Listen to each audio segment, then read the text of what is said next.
قرآن کا 16واں پارہ اٹھاؤ، حضرت موسیٰ علیہ السلام اور حضرت خضر علیہ السلام دونوں ایک بستی کے پاس سے گزر رہے ہیں، دونوں بھوکے پیاسے لمبا سفر کر کے آئے ہیں۔ دونوں جب بستی میں پہنچے تو بستی والوں سے کھانا مانگا، بستی والوں نے ان کو کھانا کھلانے سے انکار کر دیا۔ آپ لوگ تو ماشاءاللہ بڑے مہمان نواز ہیں، میں تعریف کرتا ہوں بنارس میں اور آس پاس کے علاقوں میں جب جاتا کہتا ہوں صاحب بنگال میں اور جھارکھنڈ میں تقریر کرنے جاتا ہوں، ہمارے بنارس میں مہمان آئے گا دسترخوان پہ کھانا رکھ دیں گے، مہمان ٹھیک ہے اپنے حساب سے جتنا نکالنا ہے نکالے گا، لیکن یہاں تو اس کو مہمان نوازی کے خلاف مانا جاتا ہے، یہاں تو مہمان کے پلیٹ میں خود کھانا ڈالا جاتا ہے۔ یہ الگ بات ہے کہ یہ کہیں بڑا نقصان دہ بھی ثابت ہوتا ہے، کبھی کبھی مہمان بیچارہ جو ہے پریشان ہو جاتا ہے، آپ اس کی پلیٹ میں زیادہ کھانا نکال دیتے ہیں، لیکن ٹھیک ہے کلچر ہے، انڈیا میں ہر جگہ کا ہر اسٹیٹ کا اپنا ایک کلچر ہے۔ میرا ایک پروگرام ہوا جے پور میں، جمعہ کا دن تھا، جمعہ میں نے پڑھایا، جمعہ کے بعد گوشت آیا، روٹی آئی، گوشت بھی کھا لیا میں نے، روٹی بھی کھا لی، اب میں چاول کے انتظار پہ بیٹھا ہوں، لوگ پانی لے کے آگے مولوی صاحب ہاتھ دھو لیجیے، میں نے کہا بھائی چاول کہاں ہے؟ بولے چاول تو نہیں ہے، چاول نہیں چلتا ہمارے یہاں۔ میں نے کہا چاول کے بغیر میرا کھانا نہیں چلتا، کلچر ہے، کہیں کھانے کے پہلے میٹھا آ جاتا ہے، کہیں میٹھے کے پہلے کھانا آ جاتا ہے، دونوں چلتا ہے، لیکن مہمان نوازی یہ اسلام کا کلچر ہے۔ جس گاؤں کے اندر گھر میں مہمان آنے پر گھر کی عورتوں کی پیشانی پر بل پڑ جائے، ان کے ایمان میں کمی ہے میرے پیارے ساتھیوں۔ اللہ کے نبی فرماتے ہیں من کان یؤمن باللہ والیوم الاخر فلیکرم ضیفہ، اگر اللہ کے اوپر تم ایمان رکھتے ہو، قیامت کے دن کے اوپر ایمان رکھتے ہو، تو اپنے مہمان کی عزت کرو۔ مہمان آپ کے گھر کا کھانا کھانے کے لیے نہیں آیا ہے، آپ کے ایمان کو مضبوط کرنے کے لیے آیا ہے۔ دیوبندی کا شعر ہے نا، اللہ میرے رزق کی برکت نہ چلی جائے، اللہ میرے رزق کی برکت نہ چلی جائے، 2 روز سے گھر میں کوئی مہمان نہیں ہے۔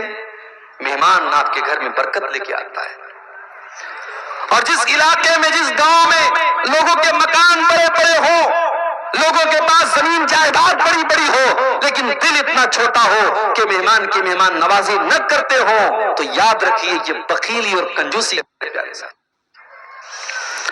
موسیٰ علیہ السلام اور حضرت خضر علیہ السلام دونوں اس بستی میں پہنچے اور دونوں نے کھانا مانگا۔ قرآن کہتا ہے فَأَبَوْا أَن يُضَيِّفُوهُمَا، بستی والوں نے، گاؤں والوں نے کھانا کھلانے سے انکار کر دیا، کہا نہیں ہمارے پاس، ہم کھانا نہیں کھلائیں گے، ہمارے پاس کھانا نہیں۔ ارے نبی کا اخلاق تو یہ ہے، صحابہ کا اخلاق تو یہ ہے کہ ایک مرتبہ ایک صحابی اللہ کے نبی کے پاس آئے، کہا یا رسول اللہ بھوکا ہوں، کچھ کھانے کو تو کھلا دیجیے۔ نبی نے کہا کہ کوئی صحابی ہے میرا جو اس مہمان کو کھانا کھلا دے؟ حضرت ابو طلحہ رضی اللہ تعالیٰ عنہ نے کہا یا رسول اللہ آپ کے مہمان کو میں اپنے گھر لے کے جاؤں گا، میں کھانا کھلاؤں گا۔ گھر پوچھنے نہیں گئے بیوی سے کہ روٹی بنی ہے کہ نہیں بنی ہے، سالن بچا ہے کہ نہیں بچا ہے، کہا یا رسول اللہ آپ کے مہمان کو میں کھانا کھلاؤں گا۔ گھر آئے، بیوی سے کہا ایک مہمان کو لے کے آیا ہوں۔ ہمارے اور آپ کے گھر کی بیوی ہوتی تو کہتی یہ کون سی بات ہوئی، آپ نے پوچھا نہیں، کھانا بنا ہے، بچا ہے نہیں بچا ہے، آپ مہمان کو لے کے چلے آئے۔ مگر وہ صحابہ کے دور کی عورتیں تھیں، وہ صحابہ کے دور کی عورتیں تھیں، ایمان والی عورتیں تھیں، تقوی والی عورتیں تھیں۔ کہا مہمان آیا ہے بڑی اچھی بات ہے، مگر گھر میں کھانا نہیں ہے، تھوڑا سا کھانا ہے، بچوں کے بھر کا ہے، ہمارے بھر کا تو کھانا بھی نہیں ہے۔ کہا ایک کام کرو، بچوں کو بہلا فسلا کے سلا دو، جہاں تک ہمارا تمہارا معاملہ ہے ہم مہمان کو کھانا کھلا دیتے ہیں، خود بھوکے رہ جائیں، جب مہمان کو میں لے کر کے آؤں گا اور کھانے کا ٹائم آئے گا میرے سامنے بھی برتن رکھ دینا، مہمان کے سامنے بھی برتن رکھ دینا، اور کھانے کا ٹائم آئے گا تو چراغ کی بتی بجھا دینا، مہمان پیٹ بھر کے کھانا کھا لے گا، میں صبر کر لوں گا، تم صبر کر لینا۔ نبی کا مہمان ہمارا مہمان بنا ہے، یہ موقع ہاتھ سے جانا نہیں چاہیے۔ ابو طلحہ انصاری رضی اللہ تعالیٰ عنہ نے اور ان کی بیوی نے خود بھوکے رہ کر اور بچوں کو بھوکا رکھ کر کے اپنے مہمان کو کھانا کھلایا. اور اگلے دن جب صبح کو حضرت ابو طلحہ اللہ کے نبی کے پاس پہنچے تو اللہ کے نبی نے ان کو قرآن کی یہ آیت پڑھ کے سنائی کہ اے ابو طلحہ تمہاری بیوی کا اور تمہارا عمل اللہ تعالیٰ کو اتنا پسند آیا کہ اللہ نے قرآن کے اندر آیت نازل کر دی وَيُؤْثِرُونَ عَلَىٰ أَنفُسِهِمْ وَلَوْ كَانَ بِهِمْ خَصَاصَةٌ. میرے نبی کے انصاری صحابہ, میرے نبی کے مدینہ کے انصار صحابہ تو اتنے دل والے ہیں کہ وہ اپنی ضرورت کو قربان کر کے دوسروں کے کام آتے ہیں, اپنا حق قربان کر کے وہ دوسروں کو دے دیتے ہیں. تو یہ اخلاق ہے میرے نبی کا اور نبی کے صحابہ کا. ان لوگوں نے کھانا کھلانے سے حضرت موسیٰ کو انکار کر دیا. حضرت موسیٰ اور حضرت خضر بیچارے بھوکے پیاسے ایک دیوار سے ٹیک لگا کر کے بیٹھ گئے. اچانک حضرت خضر نے دیکھا کہ دیوار ٹیڑھی ہے اور گرنے والی ہے. حضرت خضر کھڑے ہوئے اور قرآن کہتا ہے فَأَقَامَهُ, انہوں نے دیوار کو سیدھا کر دیا. پتہ یہ چلا کہ حضرت خضر کے اندر جسمانی طاقت بھی تھی. معاف کرنا میرے نوجوان بھائیوں, نبیوں کی سنت یہ ہے کہ آپ کا جسم بھی مضبوط ہو, اور جسم مضبوط اس کا ہوگا جو گٹکھا کھائے گا, اور جو شراب اور نشے کا عادی ہوگا اس جسم مضبوط نہیں ہوگا. جو طاقت کی چیزیں کھائے گا اور جو غذا کھائے گا اس کا جسم مضبوط ہوگا. یہ گٹکھا کھانے والے اور یہ نشہ کرنے والے, ان کے جسم کے اندر کیا طاقت ہے؟ کوئی ایک پھائٹ مار دے تو وہیں زمین پر بیٹھ جائے گا. یہ اللہ ہمارے نوجوانوں پر رحم فرمائے. ارے تھوڑا جم وم جایا کرو, تھوڑا باڈی کو مضبوط کرو, تھوڑا موسیٰ علیہ السلام کی جیسی باڈی بناؤ. موسیٰ علیہ السلام نے ایک آدمی کو ایک مکہ مارا, وہیں مر گیا. اتنا طاقتور مکہ تھا حضرت موسیٰ کا. ہمارے نوجوانوں کو نبیوں کے طریقے پر اپنے فزیکل ٹریننگ اور اپنے بدن کی کثرت پر بھی دھیان دینا چاہیے. اب عبد الغفار صاحب کو چھوڑ دیجئے, وہ تو بیچارے تقریر کرتے رہتے, سفر کرتے رہتے, وہ تو کبھی موٹے نہیں ہو سکتے انشاءاللہ. میرا مسئلہ چھوڑ دیجئے, لیکن آپ اپنی فکر کیجئے. یہ جو نشے وشے کر رہے ہیں, جو گٹکھا کھا رہے ہیں اور یہ دنیا بھر کی 3-5 چیزیں کھا رہے ہیں, یہ آپ اپنے جسم کو دوزخ میں ڈال رہے ہیں میرے بھائی, اپنے جسم کو برباد کر رہے ہیں آپ. حضرت خضر نے دیوار کو سیدھا کر دیا. موسیٰ علیہ السلام کو بڑا غصہ آیا. قال لو شئت لاتخذت علیہ اجرا, کہا کہ اے خضر آپ کو کیا ضرورت تھی ان کی دیوار کو سیدھا کرنے کی؟ جب یہ ٹیڑھے لوگ ہیں تو ان کی دیوار کو سیدھا کرنے کی کیا ضرورت تھی؟ آپ کو پیسہ لے لینا چاہیے تھا. ہم بھوکے پیاسے اللہ کے نیک بندے ہیں, ہم کو انہوں نے کھانا نہیں کھلایا اور آپ نے ان کی دیوار سیدھی کر دیا. تو حضرت خضر نے کیا جواب دیا؟ وَأَمَّا الْجِدَارُ فَكَانَ لِغُلَامَيْنِ يَتِيمَيْنِ فِي الْمَدِينَةِ وَكَانَ تَحْتَهُ كَنْزٌ لَهُمَا وَكَانَ أَبُوهُمَا صَالِحًا. کہ اے موسیٰ, وہ دیوار تو یتیم بچوں کے مکان کی دیوار تھی, وہ دیوار تو یتیم بچوں کے مکان کی دیوار ہے, اور ان کے باپ نے مرنے کے پہلے اپنے بچوں کے لیے دیوار کے نیچے خزانہ چھپایا تھا. اگر دیوار گر جاتی, خزانہ سامنے آ جاتا اور گاؤں والے پورا خزانہ لوٹ کے چلے جاتے. گاؤں والے تو تھے ہی بخیل اور کنجوس. فَأَرَادَ رَبُّكَ أَن يَبْلُغَا أَشُدَّهُمَا وَيَسْتَخْرِجَا كَنزَهُمَا. اے موسیٰ, اللہ تعالیٰ نے مجھے حکم دیا کہ میں دیوار کو سیدھا کر دوں تاکہ کل جب وہ بچے جوان ہو جائیں, جب وہ بالغ ہو جائیں, جب وہ سمجھدار ہو جائیں, تب اپنے باپ کا خزانہ وہ حاصل کر لیں. اگر آج وہ دیوار گر جاتی تو بچوں کے باپ کا خزانہ لوٹ لیا جاتا. اور اللہ نے یہ احسان کیوں کیا؟ فرمایا وَكَانَ أَبُوهُمَا صَالِحًا, ان بچوں کا باپ نیک تھا. باپ اگر نیک ہے, اس کے مرنے کے بعد بھی اس کے خزانے کو اللہ تعالیٰ بچائے گا, اس کی زمین جائیداد کو بچائے گا. اور جس باپ نے حرام اور ناجائز طریقے سے پیسے کما کے بچوں کے لیے پراپرٹی بنائی ہے, معاف کیجئے, وہ اپنے بچوں کا بھوشیہ بنا نہیں رہا ہے, وہ اپنے بچوں کا بھوشیہ بگاڑ رہا ہے, اپنے بچوں کو برباد کر رہا ہے. حضرت عبداللہ بن مسعود کو دیکھو,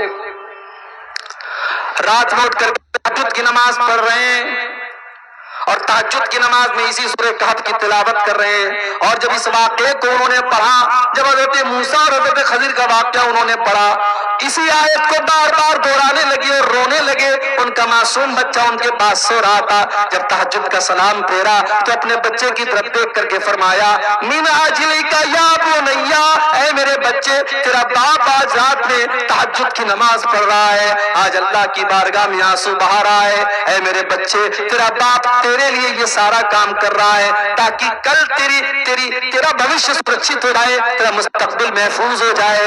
اے میرے بچے تیرا باپ تیرے لیے اتنی محنت کر رہا ہے۔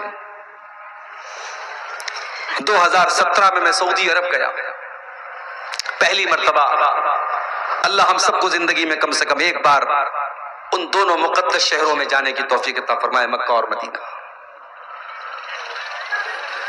پہلی مرتبہ گیا میں، بڑا اچھا لگا۔ ظاہر ہے مسلمان ہر مومن کے دل کی تمنا ہوتی ہے۔ مدینہ کے اندر مسجد نبوی سے تھوڑی دور پر ایک ریسٹورنٹ کہہ لیجئے، ایک دکان کہہ لیجئے، اس کا نام ہے البیک۔ وہاں پر مرغا ملتا ہے، چکن، اس کو مسالہ وسالہ لگا کر کے فرائی کر کے بھن کر کے اس کو عربی میں وہاں بولتے بروسٹ، تو بڑا ٹیسٹی ہوتا ہے۔ اس کو اگر ایک مرغا آپ نے پورا کھا لیا تو ایک دم سمجھیے کھانے کی ضرورت نہیں پڑے گی۔ اس کو اور کولڈ ڈرنک کو لوگ اس کو کھا کے کولڈ ڈرنک پی لیتے ہیں، وہاں کا ایک بہترین کھانا مانا جاتا ہے۔ آپ کبھی حج کرنے عمرہ کرنے جائیں گے تو آپ وہاں مل جائے گا۔ تو مجھے وہاں کے بھائیوں نے بتایا کہ مولانا صاحب یہ جو دکان ہے البیک، یہ 24 گھنٹے کھلی رہتی ہے اور کبھی بھی ایسا نہیں ہوتا کہ ان کے یہاں کسٹمر نہ ہو۔ اللہ نے بڑی برکت دی ہے ان کی تجارت میں، ان کے بزنس۔ تو ان لوگوں نے بتایا کہ البیک کمپنی کی شروعات جب ہوئی تھی تو ریاض، سعودی عرب کی راجدھانی ریاض سے شروعات ہوئی تھی، اور اس کے مالک نے یہ طے کیا تھا کہ میں جب ایک بروسٹ بیچوں گا، ایک بروسٹ کی جو بھی قیمت ہوگی میں اس میں سے 1 ریال اللہ کے راستے میں دے دوں گا۔ اگر مان لو میرے اس ایک چکن کی قیمت 10 ریال ہے، میں اس میں سے 1 ریال اللہ کو دے دوں گا، اللہ کے راستے میں دے دوں گا۔ چنانچہ اللہ تعالیٰ نے اس نیک انسان کے کام میں بڑی برکت دی، بہت برکت ہوئی۔ وہ 1 ریال اپنے ہر چکن پیس میں، اپنے ہر بروسٹ میں 1 ریال اللہ کی راہ میں دیتا تھا، بہت برکت ہوئی۔ پھر اس کی موت کا ٹائم آ گیا، اس کا انتقال ہو گیا۔ وہ جس یتیم خانے میں، جس مسجد میں، جس مدرسے میں وہ پیسہ دیا کرتا تھا، اس مدرسے کے اس یتیم خانے کے ذمہ دار اس کے بچوں کے پاس آئے اور کہا کہ آپ کا باپ اپنی دکان کی سیلنگ میں ہر مال کے پیچھے، ہر بروس کے پیچھے 1 ریال ہمیں دیا کرتا تھا، ہم آپ کے پاس آئے ہیں، اب تو آپ کے والد کا انتقال ہو چکا ہے، کیا آپ اپنے باپ کے اس طریقے پر چلتے رہیں گے یا آپ اس کو بند کر دیں گے؟ آپ یہ 1 ریال دیں گے یا نہیں دیں گے؟ بچوں نے کہا ہمارا باپ کتنا دیتا تھا؟ کہا 1 ریال دیتا تھا۔ بچوں نے کہا ہم 2 ریال دیں گے۔ جاؤ آج کے بعد ہم ہر چکن جب ہم بیچیں گے اس میں سے جو بھی انکم ہوگی ہم 2 ریال دیں گے آپ۔ اور اس کے بعد اللہ نے اتنی برکت دی کہ وہ کمپنی جو ریاض سے شروع ہوئی تھی آج سعودی عرب کے تقریباً تمام شہروں میں بلکہ پوری دنیا میں البیک کا جال پھیل گیا۔ اللہ حلال کے اندر میرے پیارے ساتھیوں اتنی برکت دیتا ہے، آپ حرام کے ذریعے اپنے بچوں کا کوئی فائدہ نہیں کر رہے، سود اور بیاج کے ذریعے پیسہ کما کر کے آپ اپنے بچوں کا کوئی بھوشیہ نہیں بنا رہے، آپ بگاڑ رہے اپنے بچوں کا بھوشیہ۔ بچوں کا بھوشیہ بنانا ہے تو اپنے آپ کو ہم نیک بنائیں، اپنے آپ کو دیندار بنائیں۔ میری پیاری ماں بہنوں، آپ کو شکایت ہے آپ کے گھر کی بچیاں آپ کی بات نہیں مانتی، آپ کو شکایت ہے آپ کے گھر کی لڑکیاں بے پردہ نکل رہی ہیں، یاد رکھو جب تک آپ اپنے آپ کو دیندار نہیں بنائیں گے، آپ جب تک دیندار نہیں بنیں گے آپ کے بچے دیندار نہیں بنیں گے۔ اسی لیے اللہ نے قرآن میں فرمایا یا ایھا الذین آمنوا قوا انفسکم واہلیکم نارا، اے ایمان والو اپنے آپ کو اور اپنے گھر والوں کو جہنم کی آگ سے بچاؤ۔ پہلے اپنے آپ کو بچانے کا حکم ہے۔ جب تک ہم اپنے آپ کو ایسے کاموں سے نہیں بچائیں گے جو جہنم میں لے کے جانے والا ہے، ہم اپنے بچوں کو کیسے بچا سکتے ہیں میرے بھائیوں؟ جو ماں خود پردہ نہیں کرے گی، جو ماں خود اپنی زبان پر کنٹرول نہیں رکھے گی، جو ماں خود بے پردہ بے حیائی کے ساتھ گھومے گی، وہ کیا اپنی بچیوں کو پردہ سکھائے گی؟ گاؤں میں جلسہ ہو، جوان بیٹی ہے، ماں بیچاری پلو ڈال کے گھونگٹ ڈال کے پردے میں چھپ کے آ رہی ہے، اور جوان بیٹی خوبصورت کپڑا پہن کر سج کر کے سمر کر کے آ رہی ہے۔ کیا میرے بھائیوں یہ وڈمبنا نہیں ہے؟ یہ تعجب کی بات نہیں ہے؟ یہ حیرت کی بات نہیں ہے؟ 50 سال کی عورت کو تو اللہ نے اس کو پردے میں چھوٹ دی ہے کہ اب وہ بوڑھی ہو چکی ہے، اگر وہ نقاب نہیں بھی پہنے گی تو چلے گا، پہنے تو بہتر ہے، نہیں پہنے گی تو چلے گا۔ اس کے اندر اٹریکشن نہیں ہے، اس کے اندر زینت نہیں ہے۔ زینت تو 18 سال والی میں ہے، زینت تو 20 سال والی میں ہے، خوبصورتی تو 20 سال کی لڑکی بے پردہ گھوم رہی ہے اور 50 سال والی نقاب میں گھوم رہی ہے۔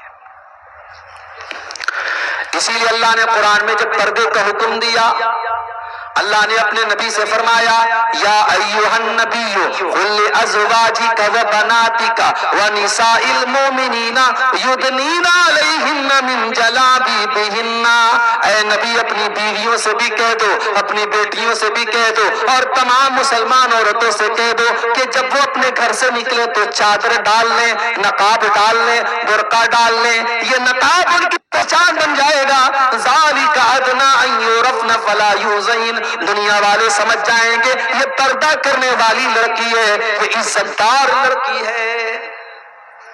مگر آج تو الٹا ہو رہا ہے میرے بھائی۔ 14 فروری کی تاریخ آئی، ویلنٹائنس ڈے کا دن آیا، کلکتہ کی سڑکوں پر نقاب والی عورتیں بھی پھول کا لین دین کر رہی تھی۔ دلی اور ممبئی کے ریسٹورنٹ اور پارکوں میں نقاب والی لڑکیاں بھی ایک دوسرے اپنے محبوب کو اور اپنے عاشق سے تحفہ لے رہی تھی اور دے رہی تھی۔ آج نقاب اور برقعے کو بھی اپنے کالے کرتوتوں پر پردہ ڈالنے کا ایک ذریعہ بنا دیا گیا۔ اللہ اس قوم کی بیٹیوں پر رحم پائے۔ روزانہ خبریں آ رہی ہیں، مسلمان لڑکیاں آج اپنے غیر مسلم عاشقوں کے ساتھ فرار ہو رہی ہیں، ان کے ساتھ جا کر کے شادی کر رہی ہیں اور پھر اسلام کو بھی چھوڑ رہی ہیں۔ چلو بھر پانی میں ڈوب مرنا چاہیے ہمیں اور آپ کو۔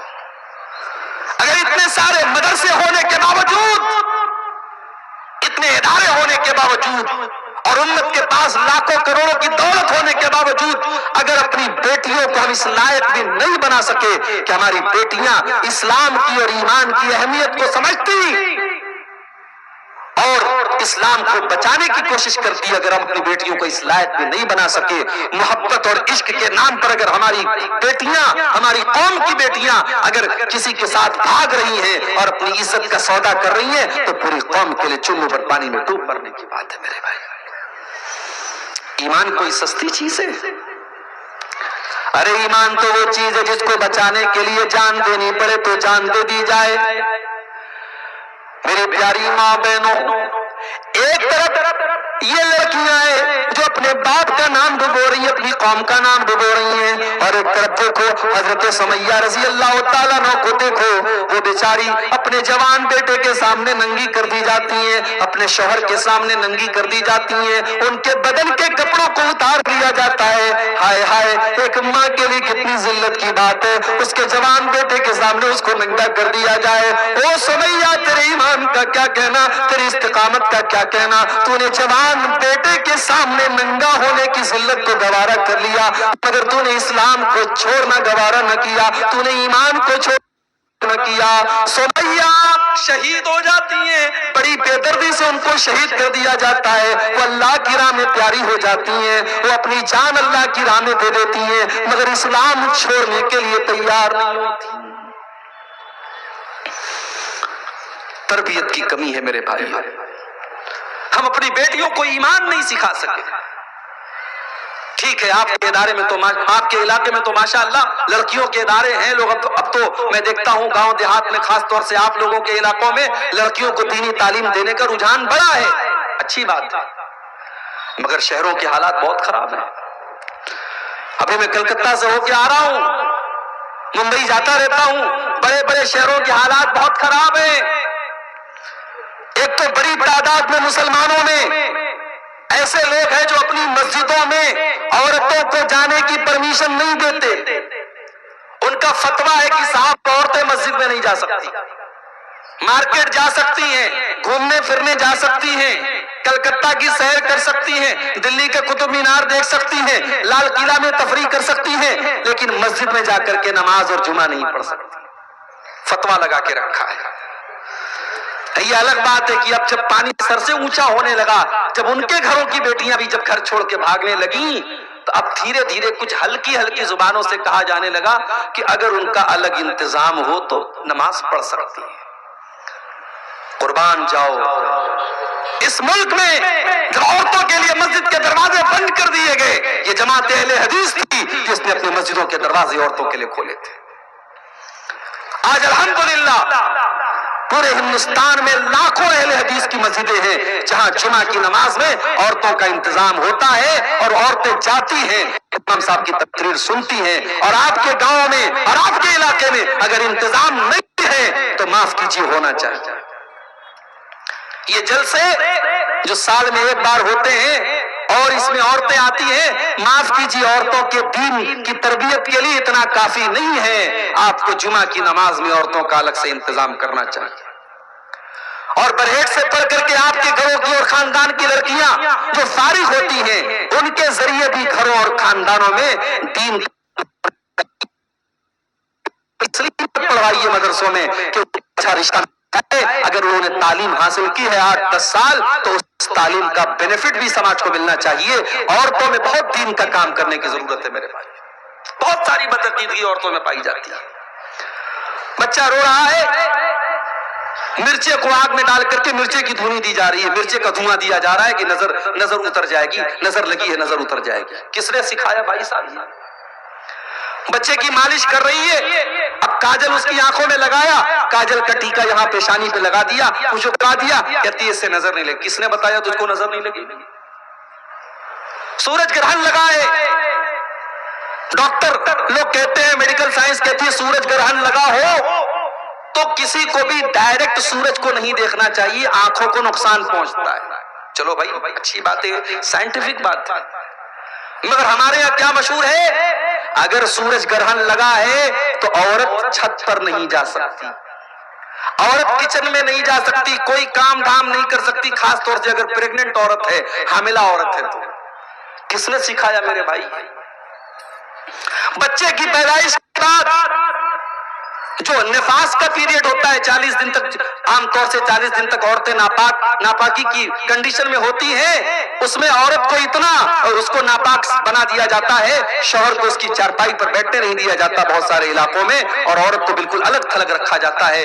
میرے پیارے ساتھیوں، یہ تمام چیزیں جہالت کی ہیں. اور یہ جہالت کیسے دور ہوگی جب آپ کی یہ بچیاں جو برہیٹ میں پڑھ رہی ہیں، جو اور دینی اداروں میں پڑھ رہی ہیں، جو عالمہ ہیں، جب وہ اپنے گھر اور خاندان میں جا کر کے صحیح تعلیم دیں گی اور سکھائیں گی، تب وہاں آپ کے میں سدھار پیدا ہوگا. آج گھروں کے حالات آپ دیکھیے کیا ہے میرے. رشتہ تلاش کرنے کے لیے جب آپ جاتے ہیں، اپنے گھر میں اپنے بیٹے کے لیے بہو لینے کے لیے آپ جاتے ہیں، رشتہ دیکھنے کے لیے، بڑی اچھی لڑکی ہے، دیندار ہے، خوبصورت ہے، لیکن اگر آپ پیسے والے باپ کی بیٹی نہیں ہے، اگر آپ کو یہ لگتا ہے کہ زیادہ جہیز نہیں ملے گا، آپ رشتہ ٹھکرا دیتے ہیں. ہوتا ہے کہ نہیں؟ مجھے سب خبر ہے، میں آج سے نہیں آ رہا ہوں، 8-10 سال ہو گئے آپ کے علاقے میں آتے ہوئے. آپ بھی جلا ہے، میں بھی جلا ہوں، مجھے اچھی طریقے سے معلوم ہے. انصاریوں کا پورا بیلٹ ہے، لیکن یہاں بھی جہیز چل رہا ہے، اور جہیز کی بنیاد پر لوگ رشتے ناطے میں ترجیح دیتے ہیں. کیا اہل حدیث صرف اس کا نام ہے کہ سینے پر ہاتھ باندھا جائے اور رفع الیدین کیا جائے اور آمین زور سے بولا جائے؟ مجھے بتایا آپ کے گاؤں کے لوگوں نے کہ مولوی صاحب ہمارے یہاں شادی میں ناچ گانا تک ہوتا ہے. شرم آنی چاہیے. اللہ کے نبی فرماتے ہیں میری امت ایک ایسا زمانہ آئے گا خسفن و قذفن و مسخن، آسمان سے پتھروں کی بارش کی جائے گی، زمین میں لوگوں کو دھسا دیا جائے گا اور لوگوں کے چہرے سور اور بندر کے جیسے کر دیے جائیں گے۔ صحابہ نے پوچھا اے اللہ کے نبی وہ دور کب آئے گا؟ آپ نے فرمایا اذا زارت القینات والمعازف، جب ناچ گانے کی چیزیں تمہارے گھروں میں آ جائیں گی، اور ایک حدیث میں جب تمہارے سر کے اوپر آ جائیں گی۔ آج ہمارا نوجوان ایئر فون اور ہیڈ فون لگا کر کے گانا سن رہا ہے، مجھے لگتا ہے کہ اللہ کے نبی نے ایئر فون اور ہیڈ فون کو سامنے رکھ کر کے یہ بات کہی کہ سروں کے اوپر ناچنے گانے والیاں آ جائیں۔ نکاح کا موقع یہ کوئی ایسا موقع نہیں ہوتا میرے بھائی جس میں آپ آزاد ہو جائیں۔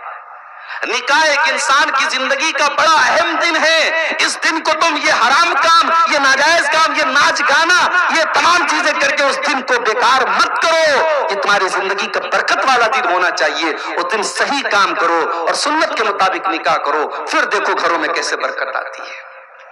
آج کیوں نہیں ہے گھر میں برکت؟ کیونکہ نکاح کے دن آپ نے مولوی صاحب سے نکاح پڑھوایا، بس یہ ایک کام مطابق ہو رہا ہے، باقی سارا سنت کے خلاف۔ رشتہ دیکھنے جا رہی ہے، دولت کو ترجیح دے رہی ہے۔ رشتہ دیکھنے گئی، لڑکی بہت اچھی ہے، پڑھی لکھی ہے، دیندار ہے، گھر آ کے کہتی ہے لڑکیاں تو بہت اچھی رہی، بس تھوڑا ہائٹ کم تھی، اس کی ہائٹ کم تھی، تھوڑا قد کم تھا۔ اللہ تعالیٰ کو جا کے مشورہ دے دو نا کہ اللہ تعالیٰ نے ہائٹ بڑھا دیا اس کی۔ ان کا بس چلے تو یہ بچے کی پیدائش کے ٹائم اللہ کو رائے دے دے کہ اس کا کلر تھوڑا اور گورا کر دینا چاہیے تھا، اس کو تھوڑا اور لمبا کر دینا چاہیے تھا۔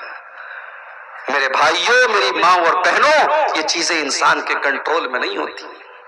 اللہ نے سب کو الگ الگ بنایا ہے، کوئی بہت گورا ہے، کوئی سانولا ہے، کوئی کالا ہے، کسی کی ہائٹ زیادہ ہے، کسی کی کم ہے، کسی کی میڈیم ہے۔ اگر لڑکی دیندار ہے، اگر لڑکی عالمہ ہے، پڑھی لکھی ہے، سب کچھ اچھا ہے، تو یہ کوئی بنیاد نہیں ہوئی کہ آپ صرف ہائٹ کی بنیاد پر، آپ کلر کی بنیاد پر رشتوں کو ریجیکٹ کر دیں۔ کہاں جائیں گی وہ بچیاں، کہاں جائیں گی وہ غریب کی بیٹیاں؟ آج ہم نے جب رشتوں میں ان تمام چیزوں کو ترجیح دینا شروع کیا، نتیجہ یہ نکلا کہ ہمارے گھروں سے برکت ختم ہو گئی۔